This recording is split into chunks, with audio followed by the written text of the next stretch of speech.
आपल्या सर्वांचे लाडके धडाकेबाज नेते आपले उपमुख्यमंत्री माननीय एकनाथजी शिंदे साहेब आणि झपाटलेला आमचा जो एक खासदार आहे श्रीकांत शिंदे, मंचावरती उपस्थित सर्व मान्यवर मित्रो, खरंच थिएटर पाहून तर मी खूपच भारावून गेलो. एकतर ही रचना इतकी सुंदर आहे, ॲम्फी थिएटर सारखी, जसं मकरंद म्हणाला.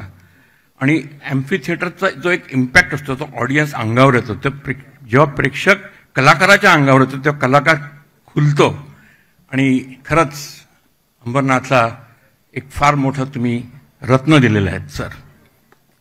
आणि अंबरनाथकर तर नक्कीच खुश असतीलच, पण आम्ही देखील खूप खुश आहोत, कारण इथे कलाकाराला तुम्ही एक स्थान दिलं.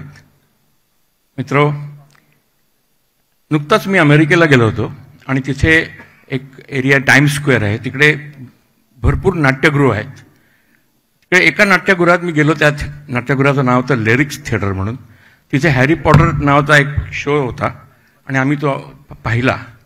त्या थिएटरमध्ये मी गेलो तेव्हा तिकडे मला त्यांच्या नाट्यक्षेत्रातली, त्यांच्या ओपेरासची भरपूर अशी तैलचित्र दिसली. आणि इथे आल्यानंतर मी सुद्धा ही पाहिली तेव्हा मला खरंच खूप आनंद झाला का इथे सुद्धा आपल्या ह्या इकडे अंबरनाथमध्ये सुद्धा तो एक विचार ठेवून डोक्यात इथे आपल्या कलाकारांचे जे पेंटिंग्स आहेत ते खूप सुंदर पेंटिंग्स आहेत. आणि खूप आनंद वाटला मला बघून ते, का कलाकाराला खरंच मोठा मान दिलेला आहे. सर्वांचं अभिनंदन. श्रीकांतजी, तुम्ही असेच झपाटलेले राहा आणि झपाटून असं काम करत राहा.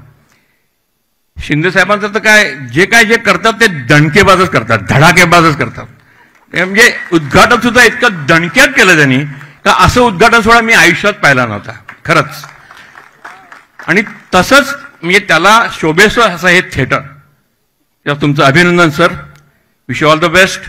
वी लुक फॉरवर्ड की तुम्ही महाराष्ट्रासाठी आणखीन काय काय कराल. विशेषतः आमच्यासारख्या कलावंतांसाठी तुम्ही खूप काही कराल अशी आमची अपेक्षा आहे आणि त्याच्याकडे आमचे डोळे लागलेले आहेत. सो तुमचं अभिनंदन पुन्हा एकदा. Thank you very much. जय हिंद, जय महाराष्ट्र, भारत माता की जय.